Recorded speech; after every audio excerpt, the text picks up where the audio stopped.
दोस्तों आज हम जानेंगे कि स्टॉक मार्केट में कंपाउंडिंग कैसे काम करती है, क्योंकि कई सारे लोग ये जानना चाहते हैं कि स्टॉक मार्केट में कंपाउंडिंग कैसे काम करती है। लेकिन उससे पहले हम ये जान लेते हैं कि आखिर कंपाउंडिंग होती क्या है, ये कंपाउंड इंटरेस्ट क्या होता है। इसे मैं आपको एक एग्जांपल से समझाता हूँ। मान लो आपने 1000 रुपये किसी भी कंपनी में इन्वेस्ट किए और उस पर आपको 10% एनुअली रिटर्न मिलता है, मतलब 10% का रिटर्न आपको हर साल मिलता है। तो पहले साल आपको 1100 मिलेंगे, फिर उसके दूसरे साल आपको इस टोटल 1100 पर 10% का रिटर्न मिलेगा, जिसके बाद 1100 रुपये 1210 हो जाएंगे। और ऐसे ही हर साल प्रिंसिपल अमाउंट के साथ साथ जो इंटरेस्ट आपको मिलता है उस पर भी इंटरेस्ट मिलता रहेगा, और इसे ही कंपाउंड इंटरेस्ट कहते हैं। लेकिन दोस्तों ज़्यादातर लोग कंपाउंडिंग को समझ नहीं पाते हैं। अब स्टॉक मार्केट में कंपाउंडिंग कैसे काम करती है उस बारे में बात करते हैं। और अगर आप इस वीडियो को देख रहे हैं तो मैं ये समझ लेता हूँ कि आप स्टॉक मार्केट में इन्वेस्ट करते हैं या स्टॉक मार्केट में इंटरेस्टेड है और स्टॉक मार्केट में इन्वेस्टमेंट करना चाहते हैं। तो चलो दोस्तों आगे बढ़ते हैं। मान लो एक XYZ नाम की कंपनी है और आपने उसमें 10,000 रुपये इन्वेस्ट किए हैं और आपको 15% का रिटर्न हर साल उससे मिलता है।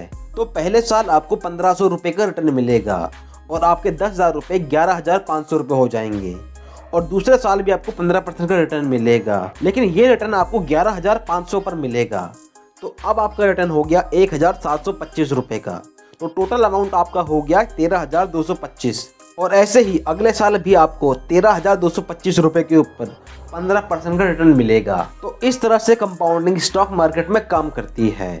हाँ, ये बिल्कुल सही है कि स्टार्टिंग के कुछ सालों में कंपाउंडिंग का जादू नहीं दिखता, लेकिन जब धीरे धीरे कुछ साल बीत जाते हैं और टाइम निकल जाता है तब आपको कंपाउंडिंग का जादू धीरे धीरे नजर आने लगता है और कंपाउंडिंग आपको समझ में आने लगती है। तो दोस्तों इसका मतलब ये है कि कंपाउंडिंग को अपना जादू दिखाने के लिए टाइम चाहिए होता है, लेकिन लोगों में इतना पेशेंस नहीं होता कि वो इतना वेट करे, और इसी वजह से वो कंपाउंडिंग को ठीक तरह से काम करने नहीं देते। क्योंकि जब भी लोगों को स्टॉक मार्केट में कुछ भी फायदा होता है, मान लो आपने स्टॉक मार्केट में 30,000 लगाए और आपको उन 30,000 रुपयों से 10,000 रुपये का फायदा होता है, तो लोग तुरंत उस 10,000 को निकाल कर कुछ गुड्स बाय कर लेते हैं या उन पैसों को एंजॉय कर लेते हैं। महान साइंटिस्ट एल्बर्ट आइंस्टाइन का नाम तो आपने सुना ही होगा। दोस्तों एल्बर्ट आइंस्टाइन ने एक बार अपनी स्पीच में कहा था, compounding is the 8th wonder of the world. Compound interest is the most powerful force in the universe. He who understands it earns it. He who doesn't pays for it. दोस्तों इसका मतलब ये है कि compound interest दुनिया का 8वां अजूबा है और पूरे यूनिवर्स में सबसे ज़्यादा स्ट्रॉन्ग फोर्स भी कंपाउंड इंटरेस्ट का ही है, और जो इसे समझ जाएगा वही कंपाउंडिंग का यूज़ करके कमा पाएगा, और जो इसे नहीं समझ पाएगा उसे ये चुकाना पड़ेगा। आपने अक्सर ये देखा होगा कि बैंक वाले आपको बार बार फ़ोन करते हैं कि सर आपको लोन तो नहीं चाहिए क्या, सर आप लोन लेना चाहते हैं, ये सब आपसे पूछते रहते हैं। और वहीं पर क्रेडिट कार्ड कंपनी वाले भी आपको क्रेडिट कार्ड देने के लिए मस्त मस्त और बढ़िया बढ़िया अट्रैक्टिव ऑफर लाते रहते हैं। लेकिन क्या आपने कभी सोचा है कि वो ऐसा क्यों करते हैं?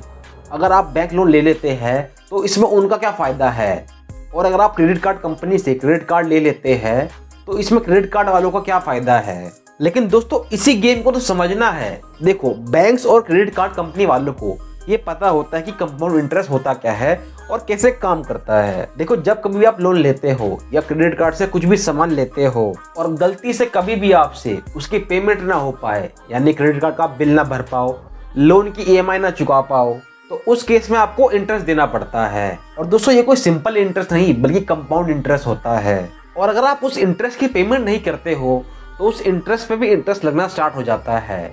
और धीरे धीरे जैसे जैसे टाइम बीतता जाएगा आपको पता चलेगा कि जितना आपने लोन लिया था उसके प्रिंसिपल अमाउंट से ज़्यादा तो आपका इंटरेस्ट हो चुका है। और दोस्तों इसीलिए बैंक्स आपको बार बार लोन लेने के लिए या क्रेडिट कार्ड के लिए अप्रोच करते रहते हैं, क्योंकि उन्हें कंपाउंडिंग के बारे में बहुत अच्छे से पता होता है। जब कंपाउंडिंग की बात हो और वॉरेन बफेट का नाम ना आए तो ऐसा तो हो ही नहीं सकता। दोस्तों वॉरेन बफेट को तो आप जानते ही होंगे, ये वर्ल्ड के नंबर 1 इन्वेस्टर है, और जब मैं इस वीडियो को बना रहा हूँ तब उनकी नेटवर्थ 113.2 बिलियन डॉलर की है। दोस्तों वॉरेन बफेट ने इन्वेस्टिंग 14 साल की उम्र से स्टार्ट कर दी थी, और उन्होंने आज तक जितने भी शेयर लिए हैं उन सबको होल्ड किया है। सिर्फ कुछ कंपनियों को सेल किया है जो बेकार कंपनियां थी। दोस्तों उनका मानना यह है कि लॉन्ग टर्म इन्वेस्टिंग ही सबसे ज़्यादा बेस्ट होती है और उसमें कंपाउंडिंग भी बेस्ट तरह से काम कर पाती है। जनरली जब भी आप स्टॉक मार्केट में लॉन्ग टर्म के लिए इन्वेस्टमेंट करते हैं तब कंपाउंडिंग ऑटोमेटिकली काम करती है, लेकिन शायद हम उसे देख ही नहीं पाते हैं। लेकिन अगर आप अपनी इन्वेस्टमेंट्स और रिटर्न को कैलकुलेट करोगे तब आपको अपनी कंपाउंडिंग दिखने लगेगी। और जैसा कि मैंने आपको पहले बताया था कि कंपाउंडिंग स्टार्टिंग के कुछ सालों में पता नहीं चलती, लेकिन धीरे धीरे जैसे जैसे टाइम बीतता जाता है कंपाउंडिंग आपके इन्वेस्टमेंट में नजर आने लगती है। इसे मैं आपको एप्पल कंपनी के एग्जांपल समझाता हूँ। दोस्तों, एप्पल कंपनी जो आईफोन डिजाइन करती है, आईफोन बनाती है, उसको 40 साल लगे $1 ट्रिलियन की कंपनी बनने में, और उसके बाद सिर्फ 3 साल और लगे $2 ट्रिलियन की कंपनी बनने के लिए। दोस्तों, इसका मतलब ये है कि पहला $1 ट्रिलियन कमाने में 40 साल लगे और दूसरा $1 ट्रिलियन कमाने के लिए सिर्फ 3 साल लगे। और इससे बेस्ट कंपाउंडिंग का एग्जाम्पल और कोई हो ही नहीं सकता। तो वॉरेन बफेट ने 22% के इंटरेस्ट रेट से अपने इन्वेस्टमेंट्स को एनुअली ग्रो किया है। लेकिन कई सारे ऐसे लोग भी हैं जिन्होंने वॉरेन बफेट से भी ज़्यादा रिटर्न कमाए हैं, जैसे जिम साइमन। दोस्तों, इन्होंने 66% के रेट पर अपने इन्वेस्टमेंट को ग्रो किया है, लेकिन उसके बावजूद भी वॉरेन बफेट की नेटवर्थ जिम साइमन से कई गुना ज़्यादा है। और ऐसा सिर्फ इसलिए क्योंकि जिम साइमन ने इन्वेस्टिंग ही 50 साल की उम्र में स्टार्ट करी थी, और वहीं वॉरेन बफेट ने 14 साल की उम्र से ही इन्वेस्टिंग स्टार्ट कर दी थी। तो दोस्तों, इसका मतलब सीधा सा ये है कि आप जितना जल्दी इन्वेस्टमेंट स्टार्ट करते हैं उतना ही ज़्यादा रिटर्न आपको मिलता है। और अगर आप भी इन्वेस्टमेंट करना चाहते हैं और रिच बनना चाहते हैं तो आपके पास एक डीमैट अकाउंट होना ज़रूरी है। आप डिस्क्रिप्शन में दिए लिंक से फ्री में अपना डीमैट अकाउंट खोल सकते हैं। लेकिन इन्वेस्टमेंट करने से पहले लोगों के मन में ये डर रहता है कि शेयर मार्केट में रिस्क कितना होता है और क्या उनका सारा पैसा भी डूब सकता है। लेकिन शेयर मार्केट में रिस्क तो होता है, और आपने सुना ही होगा, रिस्क है तो इश्क है। और अगर आप जानना चाहते हैं कि शेयर मार्केट में कितना रिस्क है तो आप इस लेफ्ट वाली वीडियो को देख सकते हैं, वरना आप इस राइट वाली वीडियो को जरूर देखें।